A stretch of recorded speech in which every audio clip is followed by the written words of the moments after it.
গোবিন্দ জয় জয়, গোপাল জয় জয়,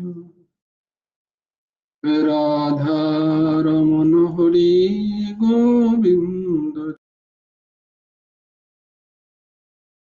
হে কৃষ্ণ গোবিন্দ হরে মুরারে, হে নাথ নারায়ণ বাসুদেব, গোবিন্দ জয় জয়, গোপাল জয় জয়, রাধা রমণ হরি গোবিন্দ জয় জয়, হে কৃষ্ণ গোবিন্দ হরে মুরারে, হে নাথ নারায়ণ বাসুদেব, রাধে শ্যাম রাধে শ্যাম শ্যাম শ্যাম, রাধে রাধে, রাধে কৃষ্ণ, রাধে কৃষ্ণ, কৃষ্ণ কৃষ্ণ, রাধে রাধে, রাধে শ্যাম রাধে শ্যাম শ্যাম শ্যাম, রাধে রাধে, রাধে কৃষ্ণ, রাধে কৃষ্ণ, কৃষ্ণ কৃষ্ণ, রাধে রাধে।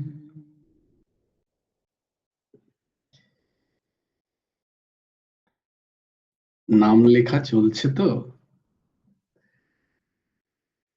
আগেতে প্রথমেই হাত কে বলবে নাকি? আজকে তো ঊর্ধ্বসীমার বলার কথা। হ্যাঁ মমিতা বলো। জয় গুরু রাধেশ্যাম, নাম লেখা চলছে, ওই জন্যই হাত তুললাম। ও বাহ, ভেরি গুড। হ্যাঁ স্যার, উপস্থিত স্যার। চলছে স্যার। আগেতে আশ্রমে বা শ্রী রামচন্দ্রপুর আশ্রমে ঢোকার সময় একটা ছোট্ট বোর্ড থাকতো লেখা, নাম চলছে তো, সেই রকম আর কি। আমাদেরও নাম লেখা চলছে তো।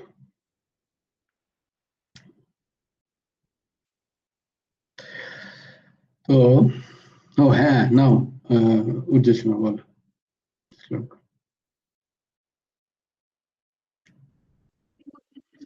তাই তো, গুরুর ব্রহ্মা গুরুর বিষ্ণু গুরুর্দেব মহেশ্বর, গুরুর সাক্ষাৎ পরব্রহ্ম তস্मै শ্রী গুরবে নমঃ। কৃষ্ণায় বাসুদেবায় হরয়ে পরমাত্মনে, प्रणतक्लेशनाशाय गोविन्दाय नमो नमः। कृष्णाय वासुदेवाय देवकीनन्दनाय च नन्दगोपकुमाराय गोविन्दाय नमो नमः। वासुदेवं सुतं देवं कंसचाणूरमर्दनम् देवकी परमानन्दम् कृष्णं वन्दे जगद्गुरुम्। নবকুমার চতুষ্পটির আরেকটা অধ্যায় সম্ভবত। বেশ, এবার বল।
অনন্য।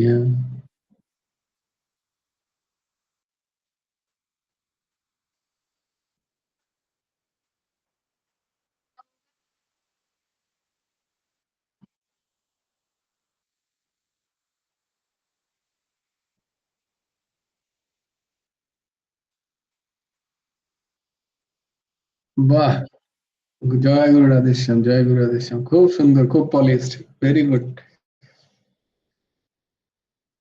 Very good.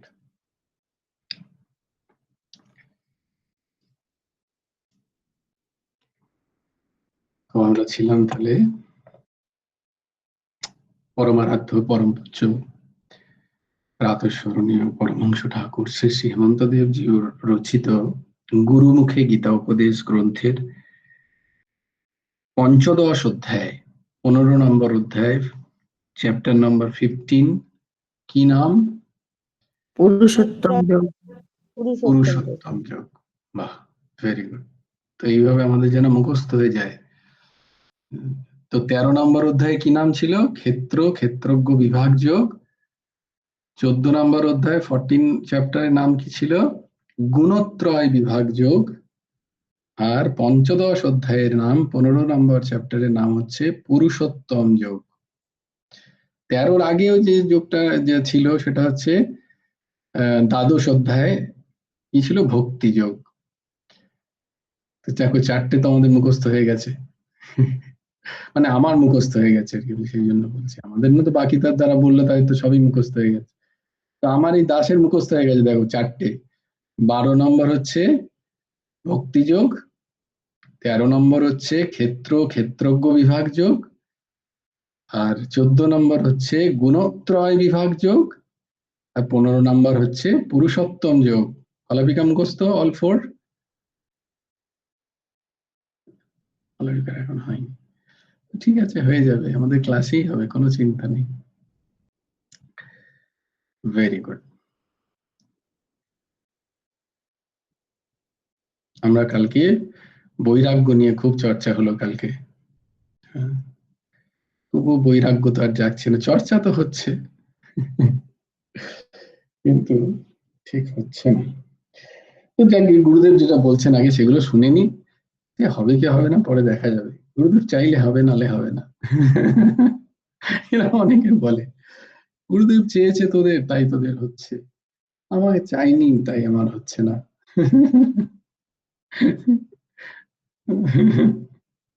বলে গুরুদেবকে কেন নিয়ে টানাবি বাবা, ওনার তো সমদৃষ্টি, সবার প্রতি সমান, ওনার প্রতি কৃপা, ওনাকে কেন এরকম ছোট করা?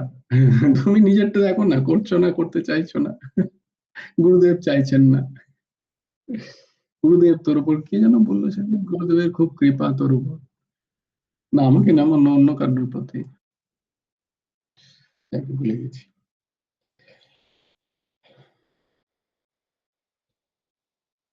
সেই কারণ বৈরাগ্যযুক্ত জ্ঞানের কথা এই পঞ্চদশ অধ্যায়ে বর্ণিত হয়েছে।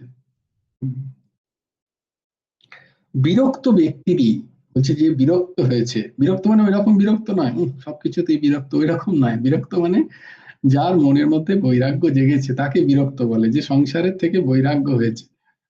ওই রকম বিরক্তির কথা ভেবো না।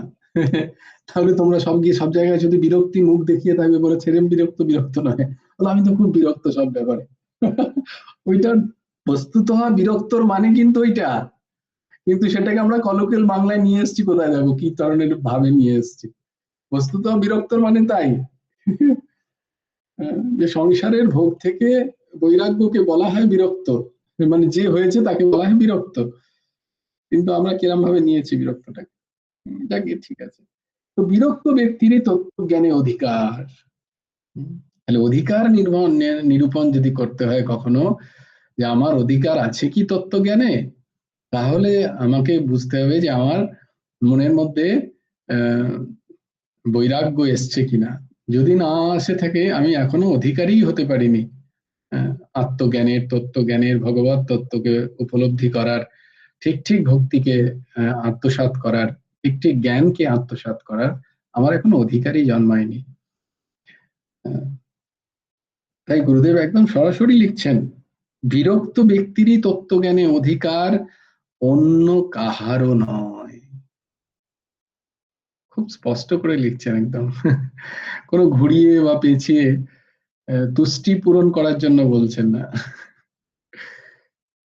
তত্ত্বজ্ঞান যদি পেতে হয়, তত্ত্বজ্ঞানের যদি উপলব্ধি করতে হয়, তাহলে মনের মধ্যে একটু বিরক্তি চাই।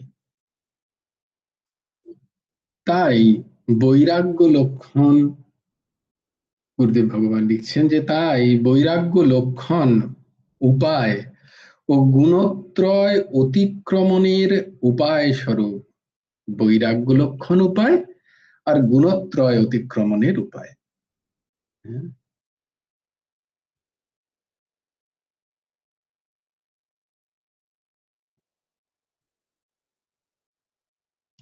সংসারকে একটা বৃক্ষ রূপে কল্পনা করা হচ্ছে।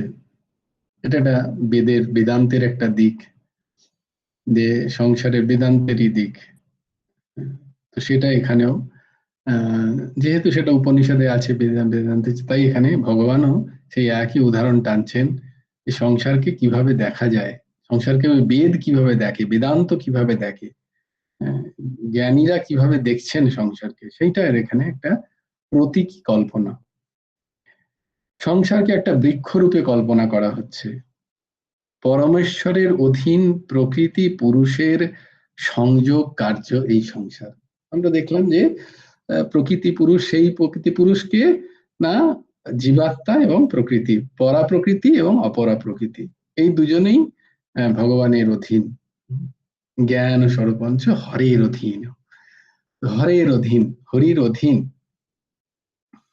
সেই পরা প্রকৃতি, যে জীবাত্মা, আর হচ্ছে অপরা প্রকৃতি, এই গুণময় গুণময় প্রকৃতি।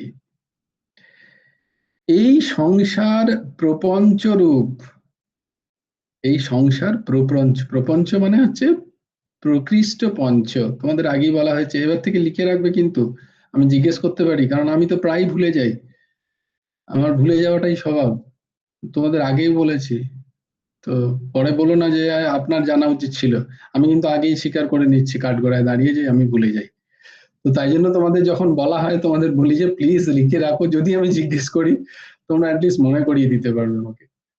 হ্যাঁ, তো প্রপঞ্চ, অনেকেই দেবে প্রপঞ্চ শব্দটার ব্যবহার শুনবে চারিদিকে, যখনই কোনো আধ্যাত্মিক কথা শুনতে যাবে, প্রাপঞ্চিক শরীর, সংসার প্রপঞ্চ, এর থেকে কি করে উদ্ধার পাওয়া যায়, প্রপঞ্চ, প্রপঞ্চ, এই প্রপঞ্চটা কি? বলে প্রপঞ্চে ফেসে আছে, বলে তো প্রপঞ্চ জিনিসটা কি রে বাবা? বলে এটাই তো জানি না। তো কি না, এটাকে বলে প্রকৃষ্ট পঞ্চ। এই পঞ্চ কি? পঞ্চ মহাভূত। এটা আগেও তোমাদের বলা হয়েছে যতদূর বলে, এইটা তোমার মনে আছে যে তুমি আগে বলেছো, কিন্তু বলে এইটা মনে থাকা উচিত। যারা যারা যারা ছড়ি ঘোড়ায় তাদের ওটাকেও মনে করা যায় যে আগে বলা হয়েছে, নাহলে তো সে ভুলে যাবে যে আগে বলা হয়েছে। কেউ বলে দিল স্যার না না এটা তো আপনি আগে বলেননি, আমি বলেছি কি, ভুলে গেছে যে আগে বলেছি কি বলেনি। না না স্যার আপনি একদমই বলেননি, বলে তাহলে বলিনি, ঠিক আছে ছেড়ে দিল। কিন্তু না, সেটা মনে আছে, আমি অনেকবার বলেছি প্রপঞ্চের কথা, প্রপঞ্চ কি সংজ্ঞা। তো যথারীতি আমাদের স্বভাবই আমরা ভুলে যাই, আমরা আবার ভুলে গেছি। তো প্রকৃষ্ট পঞ্চ, পঞ্চ মানে হচ্ছে ওই পঞ্চভূত, হ্যাঁ, পঞ্চ মহাভূত, ক্ষিতি অপ তেজ মরুদ্ভূম, এই পৃথিবী জল আকাশ বায়ু অগ্নি, এই যে পঞ্চ। তো এই পঞ্চ যখন প্রকৃষ্ট মানে যখন যখন প্রকাশ হয় এই পঞ্চের দ্বারা, এই পঞ্চ মাধ্যম দিয়ে যখন প্রকাশ হয়, তো তাকেই বলা হয় প্রকৃষ্ট পঞ্চ, প্রপঞ্চ। তো যা কিছু দেখছো সেই কিন্তু এই পাঁচ মহাভূত, ভূতের কোনো না কোনো দিয়ে, আর আমাদের শরীর তো সাক্ষাৎ পঞ্চভূত দিয়ে গঠিত। পঞ্চভূত দিয়ে আমরা কতদিন আগে বলেছি সনাতনী পরম্পরায়, আজকে বিজ্ঞান সেটা স্বীকার করে নিচ্ছে, বলে ইয়েস, অল দিস 5 এলিমেন্টস আর দেয়ার, সমস্ত এই 5টা এলিমেন্টস বাইরেও আছে, শরীরেও আছে। এখন সে সবাই স্বীকার করে নিচ্ছে, হার্ভার্ড থেকে শুরু করে সবাই স্বীকার করছে কথাগুলো। তাই জন্য ওরা এখন বেদ পড়তে শুরু করেছে খুব ডিটেলসে। বলছে বাবা এতদিন আগেই লেখা আছে, বলে দেখো লেখা আছে আগে, তোমরা যেগুলো এখন বলছো। নাও ওরা পড়ছে এগুলোকে। তো সেটা হচ্ছে প্রপঞ্চ। তো এই যে সংসার, এই যে সংসারটাকে যাকে আমরা দেখতে পাচ্ছি, তা প্রপঞ্চ বা সেই প্রকৃষ্ট পঞ্চ দিয়েই তৈরি। সেটাকে বলছে একটা অসত্য, অশ্বত্থ বৃক্ষের মূল। অশ্বত্থ বৃক্ষ কেন বলছে, অন্য বৃক্ষ বলতে পারতো, কেন অশ্বত্থ কেন বলছে না? আমরা দেখেছি বিভূতি যুগে ভগবান নিজেকে বলেছেন যে আমি বৃক্ষের মধ্যে আমি অশ্বত্থ, তাই না? তাই জন্য অশ্বত্থী গাছের কথা বলা হচ্ছে। হম। আচ্ছা, আজকে আমি একটা এমনি শুনছিলাম, কোনো খুব ভালো কথা শুনলাম, তো ভাবলাম তোমাদেরকেও শেয়ার করি। যদিও তোমরা যদি নাও করতে পারো কোনো অসুবিধা নেই, যদি করতে পারো কাছাকাছি কোথাও থাকে তো শুনলাম মহাপুরুষের কাছে, তোমাদের বলে দিই যদি কারোর কাজে লেগে যায়। বলছে অশ্বত্থ গাছ যদি শনিবার দিন নাকি অশ্বত্থ গাছের ছাওয়ায় সাক্ষাৎ নারায়ণ আর মাতা লক্ষ্মীর বসবাস, তারা ওখানে শয়ন করেন সারাদিন এমনটা তিনি বলছেন, হয়তো শাস্ত্রে আছে কোথাও। তো বলছে তাই জন্য শনিবার দিন যদি অশ্বত্থ গাছে একটু জল দেওয়া যায়, সেখানে যদি গিয়ে একটু বসা যায় ছাওয়ার নিচে, এবং খুব সুন্দর করে অবশ্যই চান টান করে গিয়ে একটু যদি কেউ জল দিতে পারে, আর 4 বার যদি কেউ পরিক্রমা করে, প্রণাম করে এবং আলিঙ্গন করে অশ্বত্থ গাছকে, বলছে তার দরিদ্রতা থাকবে না। 7টি জন্ম তার দরিদ্রতা আসবে না, কারণ সে সাক্ষাৎ মাতা লক্ষ্মী এতই প্রসন্ন হয়ে যান সেই ব্যক্তির প্রতি যে তিনি অপার ধনরাশি দান করেন তাকে। শুধু এই জন্ম নয়, 7 জন্ম। যেহেতু অশ্বত্থ গাছের কথা হলো তাই বললাম। তবে কালকে আবার তোমরা খুঁজতে যাও না টোটো ভাড়া করে কোথায় অশ্বত্থ গাছ আছে, যদি পেয়ে যাও কখনো।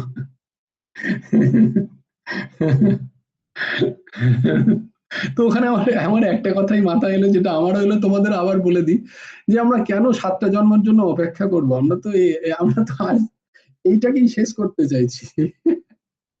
যেভাবে হোক এইখানে মিটিয়ে মিটিয়ে দেওয়া যায় ভালো। তো আমরা কেন এইসবে যাব? তার থেকে আমরা অবশ্যই যাব, অশ্বত্থ গাছ পেলে তাতে জলও ঢালবো, তাতে তাকে আলিঙ্গনও করবো, 4 বার ঘুরবো।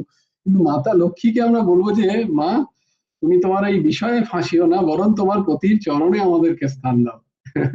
যে চরণের সেবায় তুমি নিরন্তর লেগে আছো, তোমার যদি কিছু দিতেই হয় তুমি ওই দারিদ্রতা দূর করো, আমাদের ভক্তির যে দারিদ্রতা হয়ে আছে সেই দারিদ্রতা দূর করো হে মাতা। আহ আহ যদি মাতা লক্ষ্মীর কাছে, লক্ষ্মী মায়ের কাছে কিছু চাইতেই হয়, এটা চেয়েও সবসময়, হে মা, তোমার তুমি যে চরণের নিরন্তর সেবায় রত, সেই চরণে স্থান দাও এই দাসকে, দাস এইটুকু কৃপা করো হে মা। তুমি তোমার পতিকে বলো এই দিনকে যেন সেই চরণের তলায় একটু স্থান দেন, ব্যাস, আমার আর কিছু চাই না তোমার কাছ থেকে। যে জয় গুরু রাধেশ্যাম। হ্যাঁ হ্যাঁ দিদি। বলছি আমার কাছেই আছে, কালকে দৌড়াবো তাহলে জল আর ইয়ে নিয়ে। সবাই ভাবে তুই কি করছিস, সেখানে কি করছো, রমা এখানে কি করছো, আর বলবেন না, আমরা কাল শুনেছি, আজকে আগে করি তারপরে বলবো। বা বাকিরা বড়লোক হয়ে যাবে আমার আগে, তাই জন্য আগে আমি করে নি। না না, চাওয়ার কিন্তু করার পরেও চাইলে এই দাস যেটা বলছে, অবশ্যই মা লক্ষ্মী তো এটা না দেবেনই আমি দেবেন, কিন্তু তার আমি সাথে আমি গোপালের কাছে এইটাই চাই যে শক্তি দাও আর ভক্তি দাও, আর কিছু লাগবে না। তার শক্তির প্রচুর প্রয়োজন, বাপরে দেখছি তো এখন অবস্থা। সে তো বটে দিদি, ঠিকই ঠিক ঠিক। তো আমাদের, কারণ গোপাল সহস্রনামে দেখো শেষ দিকে একটা লেখা আছে, ভক্ত দারিদ্র দমনম। তো এই ভক্তির আবার দারিদ্রতা কি? বলো, প্রথমে যে ভক্ত হবে তার তো কখনো দারিদ্রতা থাকার কথা নয়, আর যদি দারিদ্রতা থাকে তাহলে সে ভক্ত হয়নি এখনো। এরকম সুন্দর একটা ক্ষেত্রে আমি জিজ্ঞেস করি অনেকের ক্ষেত্রে, তাকে জিজ্ঞেস করবো না, ছাড়ো। তো আমি উত্তর দিয়ে দিই যে ভক্তির দারিদ্রতা এই এই এই দাসের ভাব কি, ভক্তের আবার দারিদ্রতা কি? ভক্ত তো বিষয় লোলুপ নয়, ভক্ত তো ধনী তথাকথিত ধনী তো হতেই চায় না ভক্ত কখনো, যদি সে ভক্ত হয়। কারণ ভক্ত দারিদ্র দমনং মানে হচ্ছে ওখানে ভক্ত পদবাচ্যই হবে। ওখানে নাটুকে ভক্তের কথা লেখা নেই, কিন্তু যে পিনাকি মুখার্জির মতো নাটুকে ভক্ত নয়, সত্যিকারের ভক্ত সে। ভক্ত মানে যে যার ভক্ত মানে সে একমাত্র ভগবানের সেবা ছাড়া আর অন্য কোনো সেবার প্রতি তার কোনো খেয়াল নেই। ভগবানের প্রসন্নতাই যার জীবনের একমাত্র উদ্দেশ্য, তাকেই ভক্ত বলা যাবে। তাহলে সেই যার ভগবানের প্রসন্নতাই উদ্দেশ্য, তার কাছে তাহলে কি প্রাপ্তি হওয়া উচিত যার জন্য সে দারিদ্রতা অনুভব করবে? তাই জন্য ভক্ত দারিদ্র দমনম। তো ভক্ত তো চায় না। আর ভগবান বলছেন যে যে ভক্তের কখনো খাওয়া পড়ার অভাব হয় না। ভগবান কখনো ভোগাচ্ছাদনের চিন্তা বৃথা কুর্বন্তি বৈষ্ণবাহা। বলছে ভোগ এবং আচ্ছাদনের চিন্তা বৈষ্ণবকে করার প্রয়োজন নেই, যে ভগবানকে ডাকে। বৈষ্ণব মানে যেই ভগবানকে ডাকে, যে ভগবানের প্রতি আশ্রিত হয়ে গেছে, তার ভোগ আচ্ছাদনের চিন্তন করে ভগবান করেন। তাহলে ভক্তের দারিদ্রতা কোথায়? দারুণ একটা কথা না, বলো? ওইখানে প্রশ্ন আসতে পারে, তাহলে ভক্তের দারিদ্রতা বলো কি জিনিস? না, ভক্তির দারিদ্রতা। ভক্তির দারিদ্রতা হচ্ছে ভগবানের অপ্রসন্নতা, গুরুদেবের অপ্রসন্নতা। ভক্তির দারিদ্রতা আমার এখনো কেন হচ্ছে না, আমি এখনো কেন তাকে দেখতে পাচ্ছি না, আমার এখনো কেন চোখ দিয়ে জল পড়ছে না ভগবান নামের সাথে, আমার এখনো কেন নামে মন ভিজলো না, আমার কেন এখনো শ্বাস প্রশ্বাসে নাম হচ্ছে না, আমি ভুলে যাচ্ছি নাম কেন? এইটা দারিদ্রতা। ভক্ত ভাবে এর থেকে আমি দরিদ্র, আমি কত দরিদ্র, আমার এখনো নাম হয় না, আমার এখনো বিষয় চিন্তনে সময় কেটে যাচ্ছে। এটা ভক্তির দারিদ্র। তো মাতা লক্ষ্মীর কাছে যদি চাও অশ্বত্থ গাছে জল দিয়ে আলিঙ্গন করে, তাহলে বলে হে মা, তুমি আমার ওই দারিদ্রতা মেটাও, তুমি আমায় জন্ম জন্মান্তর রাখো আমার প্রারব্ধ অনুযায়ী, তাতে আমার কোনো অসুবিধা নেই, তুমি যেখানে যেখানে যেতে বলবে আমি সেখানে সেখানে যেতে চলে যেতে রাজি আছি। তুমি কীট বলতে হবে, পতঙ্গ বলো, শুকর, গরু, ছাগল, যা শরীর নিতে বলবে আমি নিতে রাজি আছি আমার কর্ম অনুযায়ী। কিন্তু এসু এসু যেখানে যেখানে যাবো মা, সেখানে যেন তোমার প্রতির ওই রাঙা চরণ যুগলের প্রতি আমার অনন্য ভক্তি যেন বজায় থাকে, আমি সেটা যেন বিস্মৃত না হয়। আমি মুক্তিও চাইছি না, আমি অপবর্গও চাইছি না, আমি স্বর্গও চাইছি না, আমি কাই চাইছি না কিছু, আমি কি চাইছি? একমাত্র ওই পদযুগলের প্রতি অনন্য ভক্তি। আমি আমার প্রারব্ধ ক্ষয়ও চাইছি না, আমার প্রারব্ধ গুলোকে সব তুমি নিয়ে নাও, ক্ষমা করে দাও, সব আমি কিচ্ছু চাইছি না।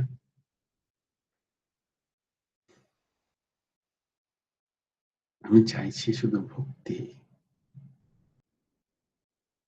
এই রকমটা চাইবে যদি কখনো চাওয়ার সুযোগ হয়। যাকে শুনছিলাম হঠাৎ করে, তো তোমাদের বলে দিলাম। অর্থাৎ তো এটা তোমরা বলতে পারো, যদি তথাকথিত কেউ সেরকম দরিদ্র দশায় আছে, তোমাদের কেউ আত্মীয় স্বজন যার কোথা থেকে কোনোভাবে কিছু হচ্ছে না, তারা কিন্তু এই উপায়টা করতে পারে। জল নিয়ে শনিবার দিন কোনো অশ্বত্থ গাছের গোড়ায় জল দিয়ে 4 বার প্রদক্ষিণ করে তাকে আলিঙ্গন করে ওখানে একটুখানি বসে, যদি সম্ভব হয়, যদি তার শ্রদ্ধা থাকে, নারায়ণ এবং লক্ষ্মীর চিন্তন করা, একটু নাম করা, খুব খুব কল্যাণদায়ী। জয় তাই গুরু বলছি। রাজেশ। হ্যাঁ দিদি। আমার বাড়িতে আমলকি গাছ আছে, আমলকি গাছেরও কিন্তু শুনেছি অনেক মহত্ব আছে। হ্যাঁ, আমলকি গাছেরও মহত্ব আছে। আমি একটা শুনেছি আজকে অশ্বত্থ গাছ এলো বলে আমি তোমায় বলে দিলাম, আমলকি গাছেরও প্রচুর মাহাত্ম্য। আমলকি একাদশী আছে না? হ্যাঁ, আমলকি একাদশী আছে। সেদিন জল ঢালতে বলে। না, প্রত্যেকদিন জল ঢাললে মরে যাবে তো আমলকি একাদশী আস্তে আস্তে, প্রত্যেকদিন জল ঢেলো। প্রতিদিন জল ঢালতে হবে আর বলতে হবে যে আমার ভক্তি দারিদ্রতা কমিয়ে দাও। হ্যাঁ, যেখানেই যা করছো কেন সেখানে বলো যে আমার ভক্তি দারিদ্রতাটাকে কমাও। ঠিক। তো এখানে ভগবান বলছেন যে অসত্য বৃক্ষের মূল ঊর্ধ্বে, স্বভাবত মূল তো নিচে থাকে বৃক্ষের, কিন্তু এখানে বলছে মূল ঊর্ধ্বে অবস্থিত এই ঊর্ধ্বে মূল কে না পুরুষোত্তম ভগবান শ্রী নারায়ণ। এই গাছের এই যে বৃক্ষ, সংসার বৃক্ষ দেখতে পাচ্ছি আমরা, তার যে মূল সেটা ওপরে, আর তার যে শাখা প্রশাখা সেগুলো সব নিচের দিকে। এটা একটা বেদান্তের চিন্তন। তো সেই মূল হচ্ছেন ব্রহ্ম, ভগবান, নারায়ণ, যাই বলো না কেন, পরমাত্মা, পরমেশ্বর, তিনি হচ্ছেন ওই মূল, যেখান থেকে ঊর্ধ্ব শব্দের অর্থ কিন্তু শুধু উপরেই নয়, ঊর্ধ্ব শব্দের অর্থ হচ্ছে সব থেকে উত্তম বস্তু। এই জন্য ঊর্ধ্বের কথা বলা যায়। এই যে আমরা প্রায় ওপরের দিকে তাকিয়ে পুজো করি আমরা ভাবি আকাশেই বোধহয়, আকাশ থেকে দৈববাণী হবে। এর অনেক মানে আছে, কিন্তু আমরা কোথাও কখনো দেখি যে ভগবানকে পুজো করি না, নিচে প্রণাম করে আমরা সবসময় উপরের দিকে তাকাই। বা ভগবান কোথা থেকে আসবে? উপর থেকে আসবে, নিচে থেকে মাটি ফুঁড়ে বেরোবে, এটা কখনো কখনো আমরা বলি না আমাদের সেরকম কখনো হয় না। কেন? কারণ এই উত্তম ভাবনার থেকে, বস্তুত উত্তম ভাবনা থেকে, ভগবান তো সর্বত্র সমান রূপে বিরাজ করছেন, তিনি যেখান থেকে যেখানে খুশি আসতে পারেন, কিন্তু আমাদের ভাবনাটা যেহেতু উত্তম পর্যায়ে হওয়া উচিত তাকে নিয়ে, তাই আমাদের ভাবনাটা সবসময় উপরে, মাথার উপরে। চিন্তন আমাদের এই মাথা থেকেই আসে, বুদ্ধি থেকেই আসে, তাই জন্য। তো ঊর্ধ্ব শব্দের অর্থ এখানে ভগবান বলছেন উত্তম বা উৎকৃষ্ট, সব থেকে উত্তম, সব থেকে বেস্ট জিনিস, উৎকৃষ্ট, সব থেকে ভালো। ক্ষর ও অক্ষর হতে শ্রেষ্ঠ পুরুষোত্তম ঈশ্বর পরমানন্দ রূপ কৃষ্ণই হইলেন মূল। একটা ক্ষর এবং একটা অক্ষর। ক্ষর মানে হচ্ছে যা অনিত্য, যেটা পার্মানেন্ট নয়, তাকে ক্ষর বলে। আর অক্ষর হচ্ছে যেটা নিত্য, যেটা পার্মানেন্ট, যেটার কোনো ক্ষয় নেই। এই প্রকৃতিতে একটা ক্ষর হয়, একটা অক্ষর হয়, তাই তাই না? বারবার তোমাদের বলছি, একটা পরা প্রকৃতি, একটা অপরা প্রকৃতি। পরা প্রকৃতি অক্ষর, কারণ সেই ভগবানেরই অংশ। আর অপরা যে প্রকৃতি তাকে অক্ষর বলে, তাকে ক্ষর বলে, কারণ সে ক্ষয়োন্মুখ, নিরন্তর তার ক্ষয় হচ্ছে। তাই ক্ষর মানে হচ্ছে অনিত্য। ক্ষর মানে হচ্ছে অনিত্য, ক্ষয়োন্মুখ। আর অক্ষর মানে হচ্ছে নিত্য। হ্যাঁ, সে পার্মানেন্ট, তার কোনো পরিবর্তন হয় না। এই দুই যে প্রকৃতি, এর থেকেও শ্রেষ্ঠ সেই পরমাত্মা, সেই পুরুষোত্তম ঈশ্বর, পরমানন্দ রূপ কৃষ্ণ, তিনি হলেন মূল। গুরুদেব লিখছেন সংসারকে অসত্য বলা হলো কারণ স্বাহা, তালবস্বয়ে বয়ে বিসর্গ, স্বাহা আগামী কল্ল প্রভাত পর্যন্ত যাহার থাকিবার নিশ্চয়তা নাই, বিনাশের যোগ্য বলিয়া সংসারকে অস্বার্থা বলা হয়েছে। এই আর একটা দারুণ ঠাকুরের অদ্ভুত একটা ফিলোসফি তিনি দেখাচ্ছেন, যে তালবস্বয়ে বয়ে, তালবস্বয়ে বয়ে হচ্ছে সোয়া। হম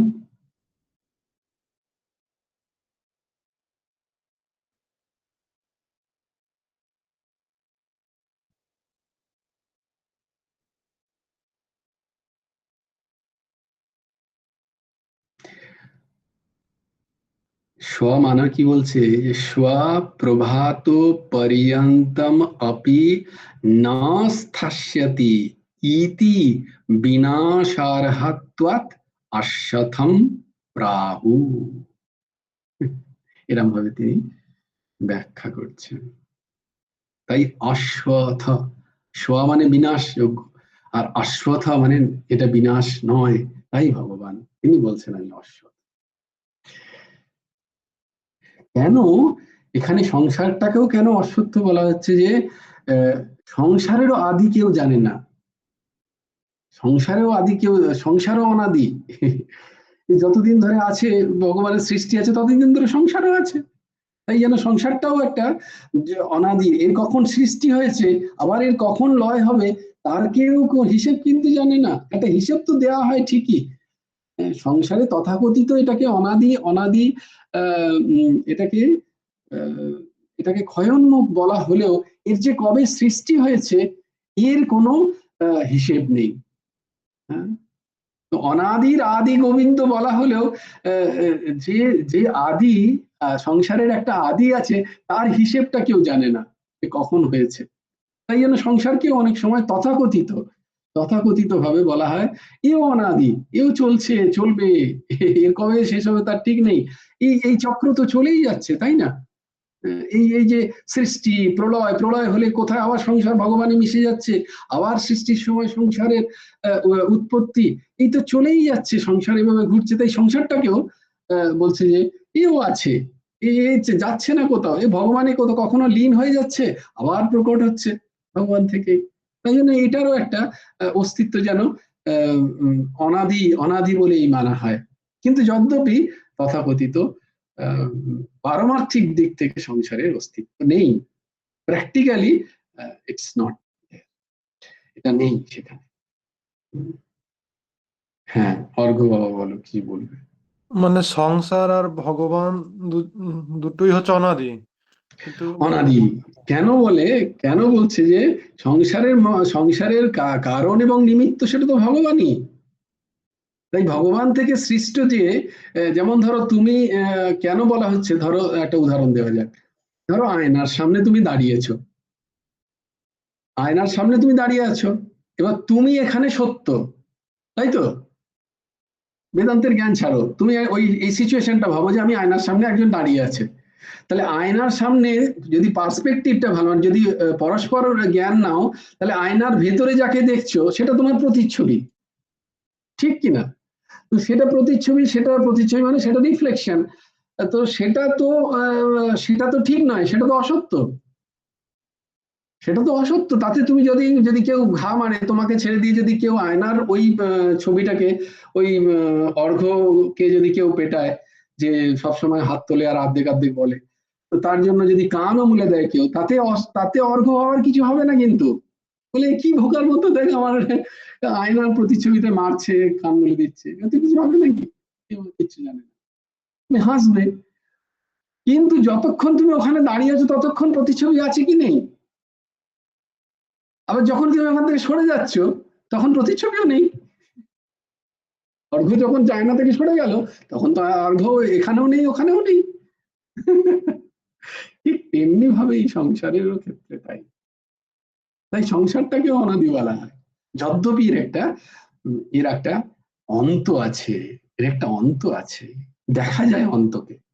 হ্যাঁ, অন্তকে বিচার দ্বারা দেখা যায়, অন্তকে জ্ঞানীরা দেখতে পান, অন্তকে জ্ঞানীরা অনুভব করেন।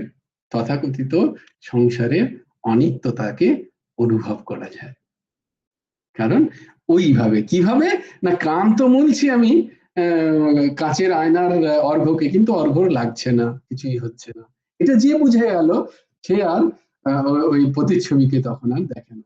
কিন্তু যদ্যপি অর্ঘ্য না থাকলে অর্ঘ্যের প্রতিচ্ছবিও থাকবে না, আর যতক্ষণ অর্ঘ্য আছে ততক্ষণ অর্ঘ্যের প্রতিচ্ছবি আছে। কারণ এখানে নিমিত্ত, কারণ এবং উপাদান দুজনেই অর্ঘ্য। প্রতিচ্ছবির উপাদান কে? অর্ঘ্য। আর কারণ কি? কারণ অর্ঘ্য দাঁড়িয়ে আছে বলে ওখানে, সে যদি চলে যায় না থাকবে না। এইটা হচ্ছে কথা, এইরকম ভাবে বুঝতে হয়, বুঝতে পেরেছ? এইরকম ভাবে আর একটা ইয়ে ছিল, মানে দুটোই অনাদি কিন্তু ভগবান হচ্ছে নিত্য, মানে কোনো পরিবর্তন নাই, আর সংসার হচ্ছে পরিবর্তনশীল। আবার পরিবর্তনশীল, যদি তোমাদের এই পরিবর্তনশীল, যদ্যপি পঞ্চদশ অধ্যায়ে এসে আর পরিবর্তনশীলটা এবারে অপরিবর্তন হওয়া উচিত আস্তে আস্তে। পরিবর্তন হয়ে হচ্ছেটা কি? ওই ফর্মটা চেঞ্জ হচ্ছে। এক্স্যাক্টলি আমরা এখন আস্তে আস্তে এবার সায়েন্স গুলো বুঝতে পারা যাওয়া উচিত। নিউটন আর আইনস্টাইন সব এক জায়গায় চলে এসে মোটামুটি বেদ এক জায়গায় হয়ে যাবে তারপরে, কারণ আমরা দেখেছি যে universal law mass, universal law of energy, এখানে সব এক, কোথাও কোনো কেউ জায়গায় কেউ চেঞ্জেস হচ্ছে না, বা changes of form, changes of রূপের পরিবর্তন হচ্ছে, আদারওয়াইজ সব তো একই রকম থাকছে। ঠিক আছে, এটা প্রথম বোঝার জন্য এইভাবে আমরা বুঝতে থাকি।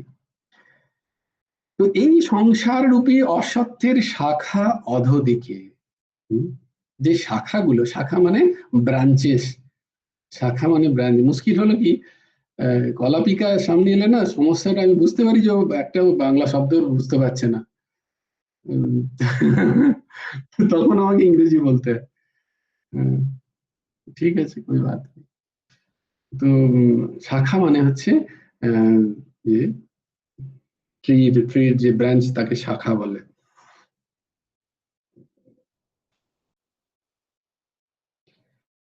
তো আসলে এটা বোঝার সময় খুব অসুবিধা হয়। বাকি অন্য সময় যদি তীব্র কোনো ঝগড়াঝাটির ব্যাপার হয় তখন কিন্তু খুব একটা বাংলায় অসুবিধা হয় না, তখন বিভিন্ন ডিকশন শব্দের সব মনে পড়ে যায়। তো সেই জন্য বাংলা আমার বলা দরকার না, এটা আমি বলছি যে আমার বলা দরকার তোমাকে, তাহলে তুমি পরে তোমার কখনো you won't feel any glitch, তখন যদি কখনো কারোর সাথে বাংলায় ঝগড়া করতে হয় তো তুমি কখনো শর্ট অফ ওয়ার্ডসে তুমি আটকে যাবে না, তাই জন্য বাংলাটাও শিখে নেবে।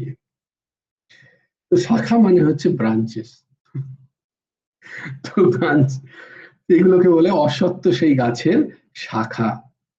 অশ্বত্থ মানে বানিয়ান ট্রি, পিপল কেপের, তো অশ্বত্থ গাছ।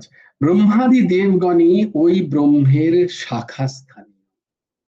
যত আমরা দেব দেব আদির কথা চিন্তন করি, দেবাদি দেবের যত ব্রহ্মা, শিব, তথাকথিত বিষ্ণু যদি বলো, এর আলোচনা আছে পরবর্তীকালে। যত দেবের চিন্তন, যত দেবতার চিন্তন আছে তারা হচ্ছে ওই শাখা সদৃশ্য। মূল সেই ব্রহ্ম বা পরমানন্দ স্বরূপ শ্রীকৃষ্ণ। স্বপ্রকাশ পরমানন্দ রূপ বলে ব্রহ্ম যেমন ঊর্ধ্বমূল উৎকৃষ্ট হয়েছেন, সেইরূপ অধঃশাখ ব্রহ্মাদি যারা বিভিন্ন কার্যে লিপ্ত হয়ে আছেন, কেন স্থিতি, সৃষ্টি, প্রলয় এগুলো একটা কার্য না? আর আমরা দেখেছি পরমানন্দ স্বরূপ শ্রীকৃষ্ণের মূল স্বরূপে তিনি বিন্দুমাত্র কোনো ক্রিয়া করেন না। তিনি অক্রিয়ম। কি বলা হয় না, নমামি রাধাপতি পদ পল্লবম বদামি রাধাপতি নাম নির্মলম ভজামি রাধাপতি। দেখো, ভজামি মানে স্মরামি, ভজামি মানে হচ্ছে স্মরামি। ভজন মানে কিন্তু ওই ভজনের কথা বলা হয় না, তাই জন্য সবসময় মনে ভজামি মানে স্মরণ, নিরন্তর যে স্মরণ সেটাকেই ভজন বলা হয়। তো ভজামি রাধাপতি কি বলছে না, তত্ত্ব অক্রিয়ম, এটা অক্রিয় তত্ত্ব, তাকে ভজনা করি, তাকে স্মরণ করি। সেই অক্রিয় তত্ত্বকে না ভগবান শ্রীকৃষ্ণ বলে, ये सबसे अच्छा भगवान है, ये कुछ करता वरता है नहीं, खाली पेड़ में चढ़ के बांसी बजाता रहता है, ये सबसे अच्छा, ये है बादशाह, बाकी सब कर्मचारी है। कौन बोला? अकबर, महामती अकबर बोले, बोले बस यही है भगवान, हम समझ गए, बादशाह तो यही है, पेड़ में चढ़ जाता है और बांसी बजाता रहता है दिन भर, इसका कुछ काम धंधा है नहीं। तो मतलब यही बादशाह है, बाकी सब कर्मचारी, कुछ काम कर रहा है कोई ना कोई, সবাই কিছু না কিছু কাজ করছে, তাই জন্য এরা সব কর্মচারী, আর একজনই কিছু কাজ করছে না, শুধু বাঁশি বাজাচ্ছে বসে বসে, এটা হচ্ছে শ্রীকৃষ্ণ। বলে এই বাদশাহ। গুরুদেব লিখেছেন তার গল্প বিভিন্ন জায়গায়। হ্যাঁ, বন্যা কুসুম্মা কিছু বলবি? জয় গুরু রাধেশ্যাম। গুরুদেব এই ব্যাপারে বলেছিল আমিও তো বাচ্চা, আমিও কোনো কাজকর্ম করি না। দেখো এই প্রকাশ, ওই খুব খুব খুব কম সময় পাবে, এক আধবার হয়তো প্রকাশ করেছেন। দেখো প্রকাশ এই গল্পটা পুরো বলেছিল, দিয়ে আমাকে বলেছিল শেষে যে আমিও তো বাচ্চা, আমিও বাঁশি বাজাই আর এদের ওপর ছড়ি ঘোরাই। হলো। তাহলে সাক্ষাৎ তিনি খুব কম সময়ে প্রকাশ করেছেন, আর এত সহজ ভাবে প্রকাশ করতেন যে কাউকে যেন বুঝতেই দিতেন না। এই যেমন সেদিনই এক জায়গায় বলছিলেন তার কোন স্থিতিতে তিনি অন্তর্যামিত্ব প্রাপ্ত হয়েছেন, সিদ্ধ হয়ে গেছেন, তিনি কাউকে বুঝতে দিয়ে দেননি, কিন্তু তিনি কিভাবে জিজ্ঞেস করতেন শোনো একটা উদাহরণ। ওই যে সেদিন একটা ঘটনা শুনলাম, তো সেখানে বলতে ইচ্ছা হলো কিন্তু একটা তোমাদেরকে সেটা প্রকাশ করি। এসব গুরুভাই তার জীবনের ঘটনা বলছিলেন গুরুদেবের সাথে। তো তিনি গুরুদেবকে একটা জিনিস কিনে দিয়েছেন আর নিজে একটি জিনিস কিনেছেন। তো তিনি যেটি কিনেছেন সেটা গুরুদেব জানেন যে তিনি কি কিনেছেন। চিন্তা করো, গুরুদেব জেনে গেছেন যে তিনি কি কিনে নিয়ে এসেছেন, কিন্তু সেটা তার পক্ষে রাখার জন্য সুবিধা হবে না বলে গুরুদেব কি বলতেই পারতেন, এই তুমি ওটা কিনেছো বার করে দাও, তিনি তো অবাক হয়ে যেতেন, কিন্তু গুরুদেবের পায়ে একদম লুটোপুটি খেতেন যদি এরাম বলে দিতেন। কিন্তু গুরুদেব কি বলছেন শোনো, আমাকে তো এটা দিলে, তুমি কি কিনলে হে? বলে আমি একটা কিছু কিনেছি। বলে না না না, কি কিনেছো আমাকে দেখাও, তুমি কি কিনেছো আমাকে দেখাও। বলে আমি একটা রাধা কৃষ্ণের মূর্তি কিনেছি। বলে কই দেখি দেখি। রাধা কৃষ্ণের মূর্তি যখন তিনি দেখিয়েছেন, বলে না এটা তো তোমার কাছে রাখা যাবে না, এটা আমাকে দিয়ে দাও। এর মানে কি কেউ বুঝতে পারলে সেদিন? কেউ সেদিন বুঝতে পেরেছো? যারা যারা শুনেছো,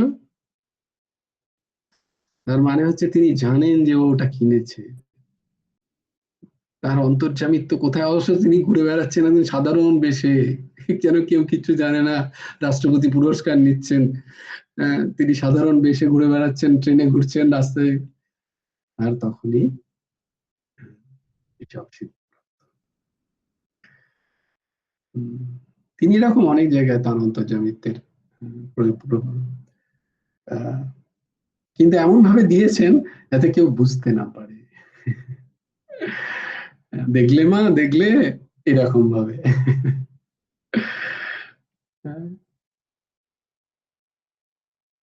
একবার এরকমই হয়েছে, আমাদের আশ্রমে তখন বর্ষাকাল, খুব সাপ বেরোয়। তো হঠাৎ একটা বাথরুমে এরকম একটা গোখরো সাপ এসেছে, কেউ বাথরুম খুলে গিয়ে ভেতরে দেখছে, এবার গোখরো সাপটা বসে আছে। তো সব খুব দৌড়ে ভয় খেয়ে চলে এসছে। তো গুরুদেব বসে থাকতেন এই সামনেটায় বারান্দার পাশে, আর বাথরুম অনেক দূরে বারান্দায়। তো গুরুদেব বললো কি হলো কি হলো? বললো না একটা সাপ। বলো আচ্ছা আচ্ছা, চলে যাবে। সবাই যাকে তাই হয়ে গেল, সব বলে কি হলো দেখি। এবার সাপটা বেশ খানিকক্ষণ পরে, তখনও গুরুদেব ওইখানে বসে আছেন বাইরেটায়। তো কেউ একজন দরজা খুলে গিয়ে দেখছে সাপটা মরে পড়ে আছে ওখানে। হলেই রে, সাপটাই মাত্র হলে ছিল জল জ্যান্ত, মরে গেল। বলে হ্যাঁ, কে মারলো বলো তো? এমন ভাবে গুরুদেব বলছেন। আর এটা তো আমি ধীরজি মায়ের কাছ থেকেই শোনা। তো গুরুদেব বলছেন যে কেউ বিশ্বাসই করবে না, বলে কে মারলো? বলে কি আবার মারলো? আমরা তো কাউকে মারতে, আমরা তো কাউকে দেখিনি মানে দরজা খুলে মারতে যেতে। বলে না না, আমি মেরেছি। প্রকাশ দেখো কিরকম, যেন একদম কেউ বুঝতেই পারবেন না যে তার ওই ঐশ্বর্যের প্রকাশ তিনি এমন করছেন।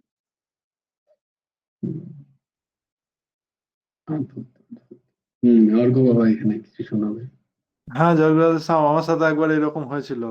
হ্যাঁ হ্যাঁ, বলো। মানে আমার মামার মেয়ে আর কি, জয়ললিতা, যখনই মানে গুরুদেবের কাছে যেত না, হুম তখনই আগে থেকেই গুরুদেব মহারাজকে বা মহাশ্বেতা পিসি যেই থাকুক কি আগে থেকেই বলে দিত, দেখো আজকে জয়ললিতা এই পরে আসবে, এই রঙের জামা পরে আসবে, এইরকম সেজে গুজে আসবে, আগে থেকেই আর কি। আবার আমার বোন ঘর থেকে বেরিয়েছে, আবার মানে গুরুদেব আশ্রমেই বলে দিত যে দেখো ও আসছে আর কি, এরকম। তো হুম এরকম একবার আমার সাথে হয়েছে আর কি। মানে রামচন্দ্রপুরে তো কটরায় পুজো হয়, সেখানে তো বিভিন্ন ওই পশু বলি হয়, ইয়ে হয়। হুম তো ওইখানে নিয়ম আছে, তো 7 দিন আর কি আশ্রমের গেট বন্ধ থাকে, ওইদিকে যে যায় তার তো আশ্রমে প্রবেশ নিষিদ্ধ। সেই সময় আমি জানতাম না আর কি। হুম তো বাবার সাথে গিয়েছিলাম মেলা দেখতে, তারপরে আইসক্রিম খাওয়া হয়েছিল মেলাতে ইয়ে করে। দিয়ে তারপরে দেখছি যে রামচন্দ্রপুর আছে, গুরুদেবকে প্রণাম করা যাবে না, এটা আবার কেমন করে? হয়তো মামার সাথে গিয়েছি প্রণাম করতে, আশ্রমের গেট থেকে ঢুকেছি, বাবা বুড়ো শিবের মন্দিরে ওইখানে যাব, ভেতর থেকে ছুটতে ছুটতে ছুটতে ছুটতে মহারাজ আসছেন। হুম বলছে, কি ব্যাপার? আমি তো বুঝতে পারছি না। মহারাজ একবারে ছুটতে ছুটতে আসছেন, মানে গুরুদেব বলেছেন, দিয়ে বলছেন যে দেখো বাবু সোনার সাথে কেউ আসছে, ও নিশ্চয়ই ওইদিকে গিয়েছিল। আমি নিজেই ভুলে গেছি। হুম দিয়ে তারপরে মামা বলছে কি, আরে আরো কয়েকজন ছিল, দিয়ে সবাই বলছে না আমরা তো কেউ যাই নাই, আমরা যাই নাই। দিয়ে আমার মামা জিজ্ঞেস করছে তুই ভালো করে মনে কর, তুই গিয়েছিলি? বলছে না আজকে তো যাই নাই, কালকেও যাই নাই। দিয়ে একবার মনে পড়লো, হ্যাঁ গেছিলাম, বাবার সাথে গেছিলাম। দিয়ে তখন মহারাজ মানে গুরুদেব বলে পাঠিয়েছেন যে গেছিল ও ভেতরে ঢোকা যাবে না, ওকে ওই বাইরে থেকেই প্রণাম করতে হবে। হ্যাঁ, দিয়ে আমি আর ভেতরে ঢোকা গেল না, গুরুদেবের দর্শন হলো না। দিয়ে তখন মহারাজ বললেন যে বাইরে থেকে প্রণাম করলেই হবে আর কি, বাইরে থেকে হ্যাঁ, প্রণাম করলে প্রণামই হবে, এরকম আচ্ছা। একবার হয়েছে। আমি হ্যাঁ, জয়গুরু দূরে রাধেশ্যাম ওই কদিন একদম প্রসাদ দেওয়া বাবা নিষেধ করে দিতেন, কাউকে হ্যাঁ, প্রসাদ দেওয়া যাবে না। হুম, আমি ছিলাম কদিন তখন, নিয়ে হুম, দেখেছিলাম বাবা কি বলেন না বলেন সব। হুম, কাউকে তো প্রসাদ দেবে না, কারোর সাথে কথা বলবে না, কেউ ভেতরেও ঢুকবে না, আসবে না কেউ হুম। মন্দির ইয়েতে আশ্রমে।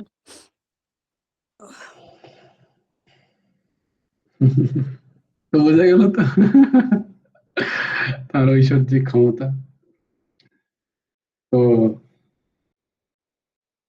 সেই রকম স্বপ্রকাশ পরমানন্দ স্বরূপ বলে ব্রহ্ম যেমন ঊর্ধ্বমূল উৎকৃষ্ট হয়েছেন, সেইরূপ অধঃশাখ ব্রহ্মাদি কার্য উপাধিক জীবগণ অধ অর্থাৎ অর্বাচীন, তারা অধ। ইহারা নানা দিক থেকে প্রসূত বলে শাখার তুল্য। নানা দিক থেকে, ওই যে প্রতি দেহ ভিন্নম, তাই জন্য তারা শাখা তুল্য। এইভাবে গুরুদেব পুরুষোত্তম যোগের ব্যাখ্যা করছেন এখানে। বাকিটা আমরা কালকে দেখবো। হ্যাঁ, জয় জয় শ্রী রাধে, জয় জয় শ্রী তোমাকে তুমি সীতা। কখন থেকে বলছি পড়তে। হর হর মহাদেব, ভজ গুরু হেমন্ত দেব রাধে শ্যাম, জপ হরে কৃষ্ণ হরে, জয় জয় শ্রী রাম। জয় গুরু রাধে শ্যাম, রাধে শ্যাম, রাধে শ্যাম, শ্যাম শ্যাম রাধে রাধে, রাধে কৃষ্ণ, রাধে কৃষ্ণ, কৃষ্ণ কৃষ্ণ, রাধে রাধে। জয় গুরু রাধে শ্যাম, শ্রী গুরার্পণমস্তু, শ্রী হেমন্ত দেবার্পণমস্তু। হ্যাঁ, কি হলো আদ্রিজা মা? মা বকছে? আমি বকে দেবো মাকে? কি হয়েছে? কি হয়েছে তখন থেকে? কি হয়েছে? আমি বলি সত্যি কথা বলবি, লুকোবি না কিন্তু। কিছু অভিযোগ আছে? না আমার না। হ্যাঁ, ঠিক আছে, কোনো অসুবিধা, ওকে বকো না, ওকে বকিস না। না না। হ্যাঁ, ভালো থেকো, ভালো থেকো। টাটা, জয় গুরু রাধে শ্যাম। হ্যাঁ, ভালো থেকো, ঠিক আছে।